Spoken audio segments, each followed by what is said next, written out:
आज से लगभग 2500 साल पहले लुम्बिनी नाम की जगह पर एक राजकुमार का जन्म हुआ। उसके पिता राजा शुद्धोधन और माता माया देवी थीं। बच्चे का नाम सिद्धार्थ गौतम रखा गया।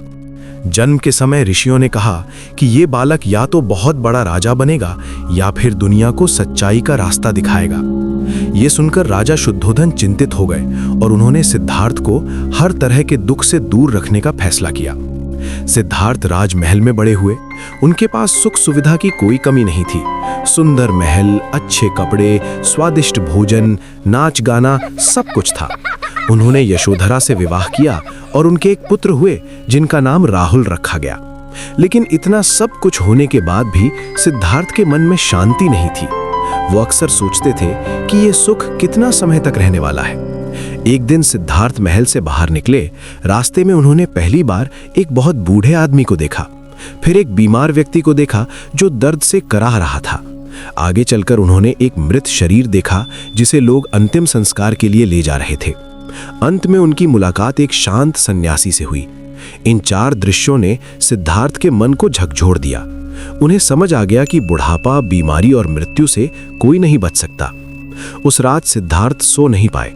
उन्होंने अपनी सोती हुई पत्नी और छोटे बच्चे को देखा। मन भारी था, लेकिन उन्होंने संसार छोड़ने का निश्चय कर लिया। उन्होंने महल, धन दौलत और राजसी जीवन त्याग दिया और सत्य की खोज में निकल पड़े। उन्होंने कहा कि वो सुख की नहीं, दुख के अंत की खोज में जा रहे हैं। सिद्धार्थ ने कई वर्षों तक कठोर तपस्या की। वो बहुत कम खाते थे, शरीर कमजोर हो गया, लेकिन मन को शांति नहीं मिली। तब उन्होंने समझा कि अधिक भोग भी गलत है और अधिक कष्ट भी। यहीं उन्हें मध्यम मार्ग का ज्ञान हुआ। एक दिन सुजाता नाम की कन्या ने उन्हें खीर दी। उसे खाने के बाद सिद्धार्थ को नई ऊर्जा मिली। वो बोध गया पहुंचे और एक पीपल के पेड़ के नीचे ध्यान में बैठ गए। उन्होंने निश्चय किया कि जब तक सत्य नहीं मिलेगा वो वहां से नहीं उठेंगे। गहरी ध्यान अवस्था में सिद्धार्थ ने जीवन के सत्य को जाना। उसी क्षण वो सिद्धार्थ गौतम से गौतम बुद्ध बन गए, यानी जागृत व्यक्ति। उन्होंने जाना कि जीवन दुखमय है, दुख का कारण इच्छाएं हैं, दुख का अंत संभव है और उसके लिए एक मार्ग है। बुद्ध ने लोगों को करुणा, अहिंसा और सही जीवन जीने का मार्ग सिखाया।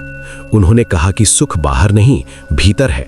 जो व्यक्ति ज्यादा चाहता है वो हमेशा दुखी रहता है। जो संतोष रखता है वही सच्चा सुख पाता है। 80 वर्ष की उम्र में गौतम बुद्ध ने अंतिम सांस ली।